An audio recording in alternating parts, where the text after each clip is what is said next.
Hello. I thought today I would talk about timelines. It's a bit of an esoteric topic, and I don't usually talk too much about esoteric stuff.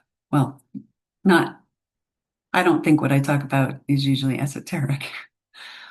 Um, but there's a lot of dialogue about timelines in the circles, internet circles around spirituality right now. If you're listening to astrologers talk about it or channelers of different energies. And so I actually have my own perspective on them, and I think it could be helpful because um, I feel like my exposure to timelines very early has helped me understand what's going on in our world right now from a helpful context. So maybe this would be helpful to you too. I do think that there is something going on with timelines. So I don't claim to know all the specifics. I don't think any human can know all the specifics. And I don't think it's our job to, but I can tell you what I have had happen and what I do intuitively feel is going on, and also what A Course in Miracles says, which would support this idea. And then also where that leaves us and where we should put our focus, which, you know, isn't going to be different than most everything else I share. Stay in our own lane. Don't worry about it. But just know that your decision to keep moving towards peace and relinquishing fear and separation is what you do that counts in this timeline shift. So that's the punchline. But kind of two personal experiences that came to mind about this topic is that first in 2009, I actually had a download that we were going to collectively have a timeline. Bifurcation is the word that came to me. And I didn't really know what it would look like, you know. I didn't I didn't even know why I was getting that information, but it was so vivid and it was so 3D.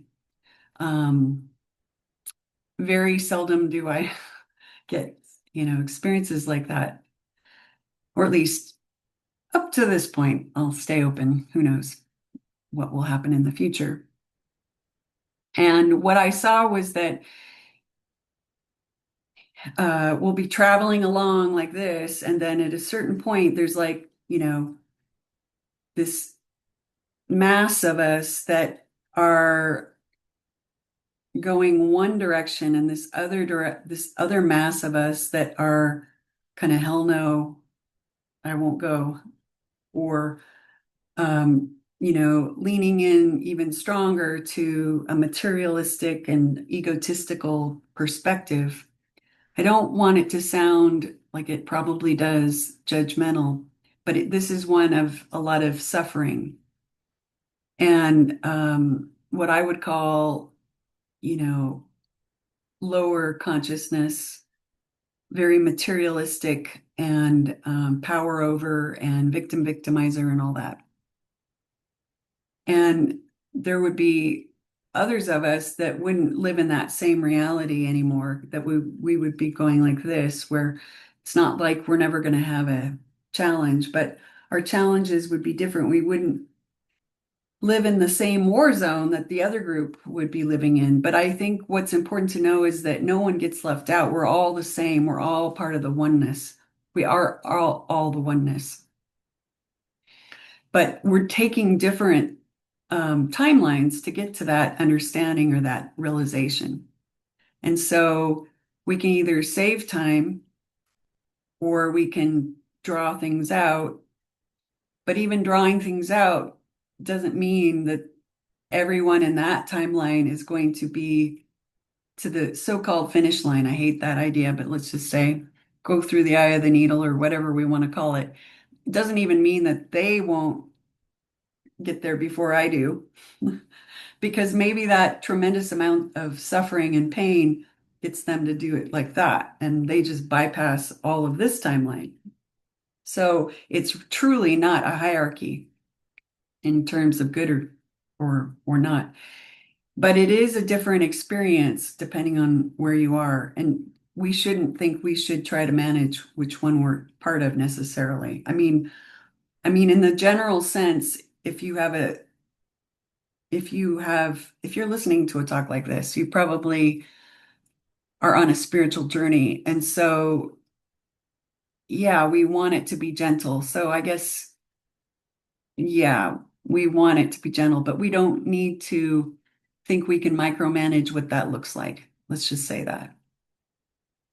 And even if we seem like we're in this other dimension or this other timeline where there's a lot of war and suffering, that doesn't have to be our own personal experience. It doesn't have to affect us. So we can be there for another reason that we can't understand. I know this probably sounds like I'm being really confusing. It is a confusing thing. We're not talking about something our linear minds know anything about. But we are getting glimpses of these things. We are getting pointers towards these things from many, many, many different voices and perspectives. So that's one thing personally that I saw, and I didn't know why I saw it. And it's only been recently that other people seem to be saying this is happening that I saw happening in 2009 or that was going to happen. The other thing that happened to me even longer ago, in 20, or excuse me, no, it wasn't even a 20 yet. It was in 1997. In 1997, when I had a medical crisis with my son, I actually had an experience where I was aware I had switched timelines. So that isn't a collective timeline. In that experience, for whatever reason, I had a knowledge that I had shifted timeline. And I always do that because that's what it felt like. I went, and I don't think I'll go into the whole story because it might distract from this point and get it too complicated. I think it's a good story, but not for this moment. Um, in that, something in me, when I was in a life or death situation, I think the best way to describe it is my ego stepped to the side, or I pushed it to the side because I knew it didn't have anything to offer helpful. Because I had everything that Western medicine had to offer my son's situation, which was very dire. He was intubated, he was 8 months, he was shrinking, his brain was function was that, his um, weakening, he was dying basically. And I could feel him choosing. But in that moment, I went into an altered state.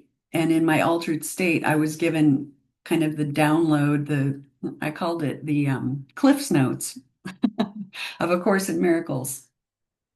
Because I had the book back then, but I didn't understand it. And it wasn't until the other side of that experience that I went, I got to understand that. And that's when I started listening to Ken Wapnick, like hundreds and hundreds of hours of Ken Wapnick, and just really reading and practicing. Um, but in the experience, when it's like I saw at the machine level code of me, that's how it wasn't about bodies, it wasn't about this world, it was about the mind's choice. And when I saw the ridiculousness of what was being chosen, it's like it's such a joke, and it just made me laugh. And when I laughed, I felt this whoosh.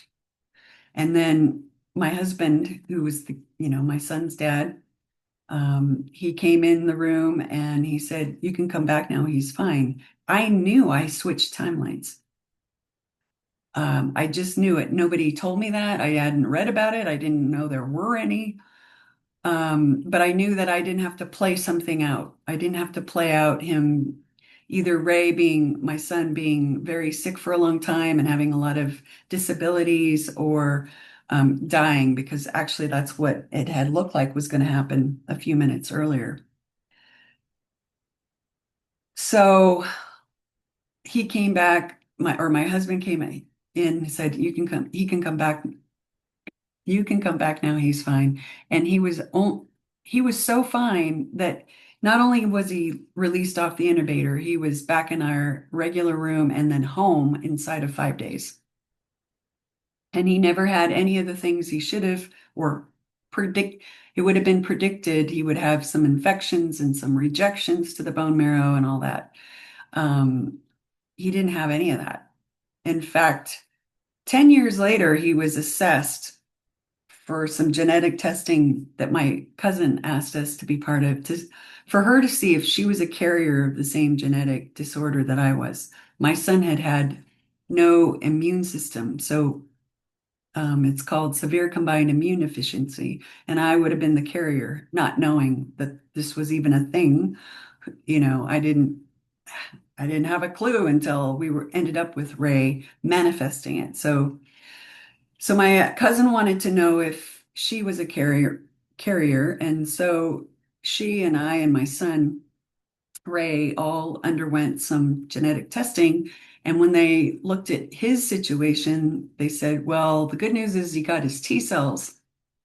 When they looked at him physically, they were like doing victory laps. He was so healthy at 10 years old. But when they did the lab work and looked at his DNA, I guess they were looking at, they said his T cells have taken, but I don't know, it wouldn't have been his DNA. But anyway, his T cells have taken his his blood. I don't know what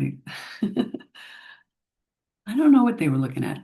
But his B cells are unstable and they can't possibly work, and he'll be getting sick soon. And so by the time he's, 13, they said he'll probably always pick up at everything that's going around school, and he won't recover like he should, and he'll just start becoming very sickly because he won't have the antibodies. So we need him to come back to the hospital. We need to do more tests. We need to re-immunize him and watch him carefully, see how he responds.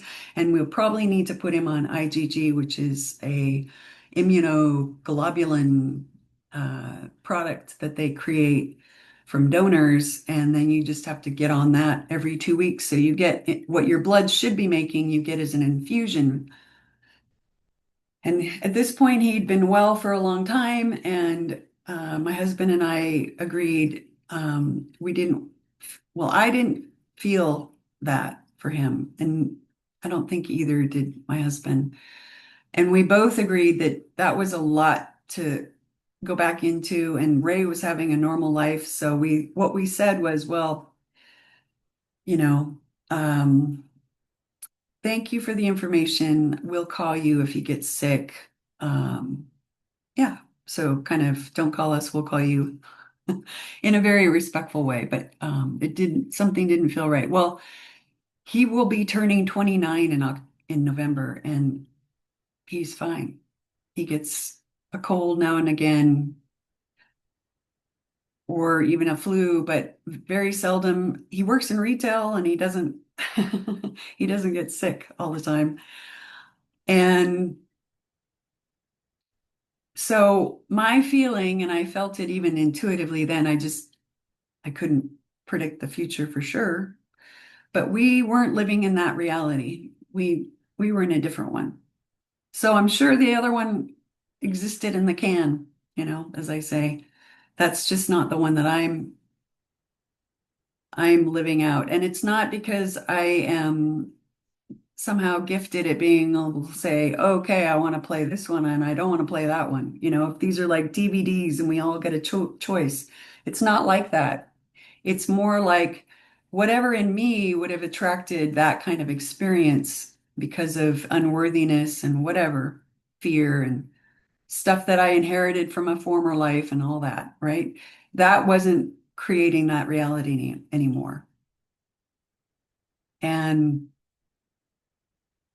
the thing about it is that was a very dramatic example of a timeline shift. And I don't know why I was aware other than it was useful for my life to be aware because it's informed my life ever since, and it's informing this time in particular. And maybe it's helpful for other people that I was aware. But what I want to also let you know is that every time you choose forgiveness or you don't allow your ego to take over, or when you do find it took over, then do some inquiry or relinquishment of something in you and that dying daily idea that I mentioned in the last one. Every time, all of that is changing our timeline all the time. We just aren't aware of what didn't happen. So if you're forgiving and that boss that was not very nice to you and you're really letting that go and or that spouse that that betrayed you or whatever, if you're really using just leaning into everything in your life to release and to heal and forgive and whatever your path is, your language, but it's always about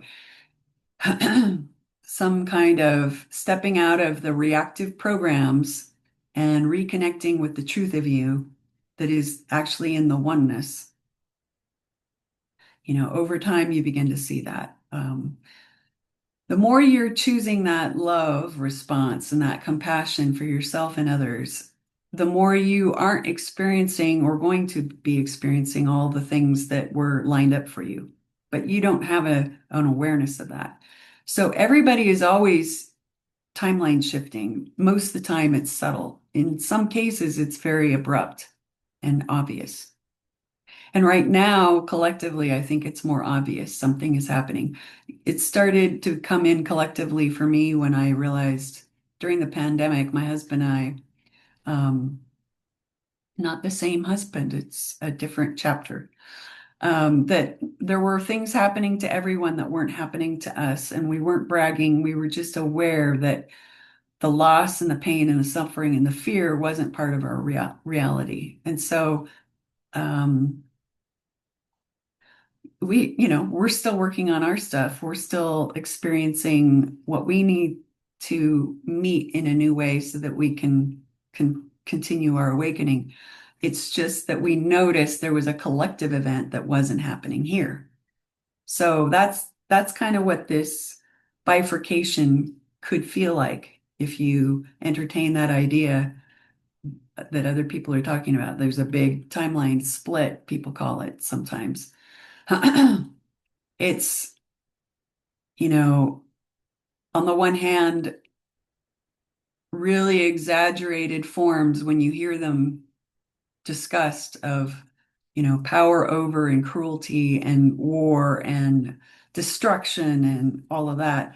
And then sort of this and pollution and like every theater stage has some dark drama playing out. And then there are other realities where so many amazing things are being discovered and solutions are coming in from brand new ways. And people are feeling like very connected to our higher selves and angels or, very wise galactic brothers and sisters. And, bacteria is being formed that now loves eating ocean plastics, and I mean, it's that kind of thing. It's all still a movie. Both of them are movies, but they're scripts, right? But we can be having a very different experience that other people can't relate to. And that's the other thing to know is that more and more it feels like if you are in one timeline and you're still, right now, we're still kind of doing like this. We're not so far apart that we don't know about each other yet. That's the theory, right? And that's kind of what I saw would happen. If we don't, if we try to tell people about our reality, we just sound insane. And same thing with them. They really are living in you know, if they're in that one and I'm in this one, they completely have evidence and uh, a belief system to match and all the support to agree with it, that they need to have this very fixed reality experience. And it could be so completely different than mine that when we try to talk, we can't actually hear each other, you know. And I remember when I had my experience in the hospital and I would try to tell people, I didn't realize back then they wouldn't understand it. because they're not like it didn't happen to them. And there's something about the vibration or something that when I would try to talk, they would just like look right through me. Um, that happened once too when I saw a UFO in the middle of broad daylight in Seattle on Lake Union with a bunch of guys that I worked with and that we were sailing, and I saw this fireball in the sky kind of twisting on itself. And I was like, oh my goodness, look at that. And they couldn't see it and they couldn't even hear me say that. They were just like, I was just like warping in and out of their reality, and then they'd start talking about something else. That was my experience. I was shocked. That was before the hospital. So I was already having weird experiences, I guess. Weird compared to um, normal reality. Um, so yeah, we can't fault anybody for where they are. So if you can't understand somebody's reality, um, but you're with them, maybe understanding so that you can argue for yours isn't the purpose for your being together. There's always a holy purpose, and we can switch, and this would be part of the choosing against the ego. We can switch from needing to be understood to being a presence of listening and witnessing to whatever their reality is, and they really want you to understand and agree with them. That's the ego. The ego needs to be supported. It's always soldier gathering, I call it. So don't be harsh with the ones that can't understand where you're coming from. If you're with them and we do end up being reassigned or redeployed or reconfigured, you could call it, and relationships will tend to kind of morph over time as we're all being ushered into the vibration that we're in, and the material things around us have to configure to that. So relationships can seem to kind of come and go sometimes.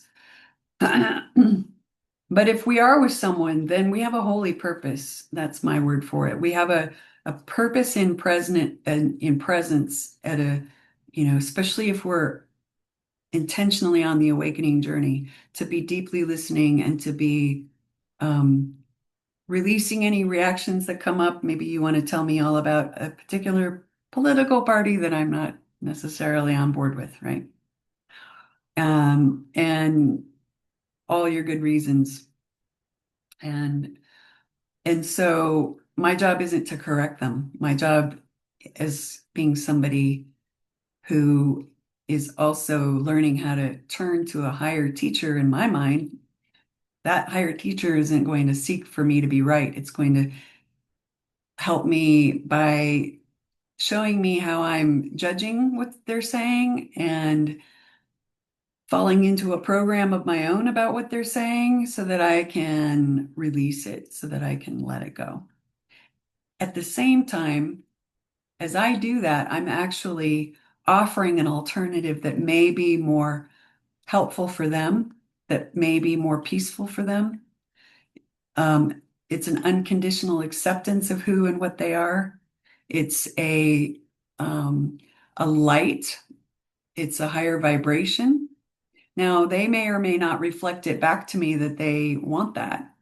But even if they don't, say something like, thanks for listening. I feel better just having talked to you. That might be evidence that your presence has been healing for them. Even if you don't get that, you just know there was a seed that was planted, something, a bell that was rung. You're not doing it, get out of that idea that you do something, but it's happening by virtue of us being together and witnessing and not condemning or judging or correcting. It's happening by virtue of this presence that we bring. That's the healer. That's the love.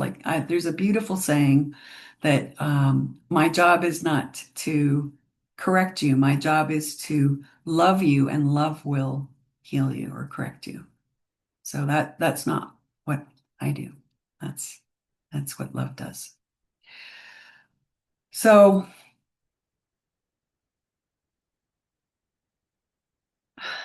what else is helpful? Is that all I have to say on that topic? Timelines. Never underestimate the power of you and your little choices that might be your big demons that you face at 2 a.m. in the morning about some kind of shoulda, woulda, coulda. Never underestimate how you choosing to own it and be responsible in a way that says, this is not happening to me, that this is happening for me to mature and let something go that's fear-based and separation oriented and all of that. Never underestimate those little moments and how they are affecting your future and also the well-being of it all. You know, it's just that we have our part to play and we can't be God. And we can't be other people, other minds, other parts of ourselves. We're all on this journey um, together. And, even the trees and the animals are playing their part. Even the stones, the earth, all of it is playing a part. And you are creating your future. This is where, you know, it becomes true what we hear said often, and we don't take it as seriously as we probably should. You are creating your future right now. As you divest yourself of that ego thought system, and that's the loyalty to the thing that isn't even true in you and about you. You are setting up the shifts that will manifest in your experience of reality. Because the old things, as they die, they don't, matter doesn't configure around the old frequencies and the new frequencies in the same way. So just think about illness, if we're divesting ourselves of envy and jealousy and victim consciousness and all of that, then, you know, this body that appears in a year from now may look more healed, you know, because we're not manifesting the opposite of love. We're not um, we're not having to play it out in form because we've dealt with it at the level of the mind, because this is a projection. So as we don't project onto other people too, we're not receiving the effects of that. It's sometimes I say to clients and also myself, I can't make a, a yucky sandwich and not end up for someone else and not end up eating it for my own dinner. Okay, that's a weird way to put it. But, think about that. How much am I projecting onto politicians or business people or neighbors even, or whatever it is, other foreign countries or bodies of people? How much am I projecting? I don't get to escape the effects of my thoughts. I am somehow going to also live out because thoughts don't leave their source. That's the Course's way of saying it. I think I get rid of it. It's there. I found the problem, but that's the way to keep it. So it's like, no, no, no. That's why eventually we come to a place where we take no thought. We don't need them. Those thoughts that we thought were ours that are categorizing and forecasting and shoulda, woulda, coulda, ing, they are in the script and they're part of the ego system. So we're becoming blank, which we're quiet, I should say. We're becoming quiet, and then we can hear the thoughts that are our thoughts. And maybe you'll get the helpful download that'll give you the aha that you need in the moment, or the feeling of that Christ energy that you really are. Like The other night it was for me, and this happens to all of you, so I'm not special as we open to it. I had this image of Jesus, and he said, "No, I wasn't Jesus Christ. I was Jesus the Christ. As you are Laura the Christ. Well, it's you, Bob and Mary, and you know, Betty Sue and the Christ. We are all the Christ. So we are emptying ourselves of what we're not. And then we're always in the right place at the right time. We can be in the middle of the hurricane, but we're always in the center of it. And if we get blown around, it doesn't seem to bother us because we're not living in that reality. And there's so many masters, enlightened beings that, if you dig into their stories and things that they said to their students, um, they were describing what it's like for them. Like I always think of Nisargadatta, and he was from Bombay, which now is we call Mumbai, and he had a little cigarette shop, and someone, he had a lot of people cram into that little space he had to come listen to him and be transformed by his presence and his teachings. And somebody once asked him about, the corruption in Bombay and India, and how can he stand living there when everybody needs a bribe and blah blah blah. And he just responded, I don't live in that reality. And you could take that as, him being cute. I don't judge or something. But I think he meant, no, no, that doesn't happen in my reality. You know, have you ever, been someone yourself or known someone? Every time I buy a car, it falls apart, or every time I see that person get a car, that it falls apart. Or I had a perfectly good car one time that I gave to someone and immediately it fell apart, like all of her other cars fell apart. That's her reality. That's her reality. I can't change her reality. And that's why when we start to see it like that, we stop trying to change the world. We can't. It's a projected experience. We can change our own internal life, our identification, so that our world will change. And then we can be a lamp to others. But they're going to always live out the projections of their own mind. So we can't, it's like I can't save someone from themselves in a way, right? But oh, yes, I can be very helpful. And the more I'm in my own lane doing my own work, I always tell my students, stay in your lane, stay doing your work. That's how you become a healer. And then healing will flow through you. And it's not really your business, and you don't get to stick your nose in it. So timelines, I think, if you've been concerned, am I on, which timeline am I in, and how do I make sure I choose the right one, or what's happening, the world's falling apart. Maybe this talk gives you some context that will help you wherever you are in that, um, relationship to this idea. It's been happening automatically in the background of your experience. You just never knew about it. And now perhaps you're becoming more aware that in your reality, there seems to be two realities that are kind of forming. And this gives you a way to understand it. It's not unnatural. You can think of it as physics. Also, you can be very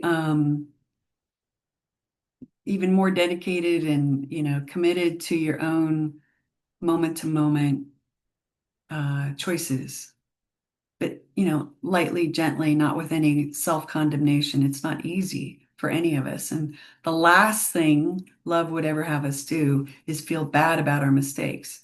We're not here to be without mistakes. If we were here to be without mistakes, we wouldn't be here. That's just, you know, the thing. So there's never a time when you can't have a total turnaround, by the way. But I don't. get to decide what that looks like. So that's the other thing. You hear about all these people who died, had near-death experiences, and are saying very illuminated things now. And I don't wish that on anyone.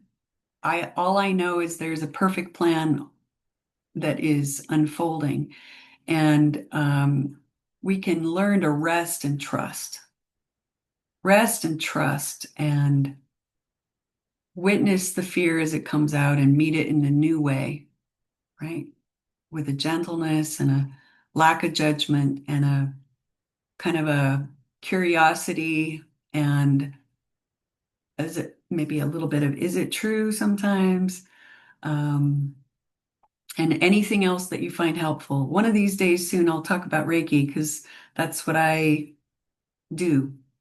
And, it's something that helps a lot of people, including me. So whatever works, that's my motto to get us more calm and peaceful. And each of us is required, no matter what timeline we're on, each of us is required. Please don't think I'm saying there's a hierarchy. There is no hierarchy. It's just a phenomenon. Phenomenons aren't really the truth either. They're just what seems to be happening, what is appearing. So hold it lightly if it's helpful. And um, just remember, you have an inner teacher, a teacher of love, and to be authentic in your relationship with that teacher is your most important thing. Okay. I think that's what I have to say for now. Thanks a lot. Bye-bye.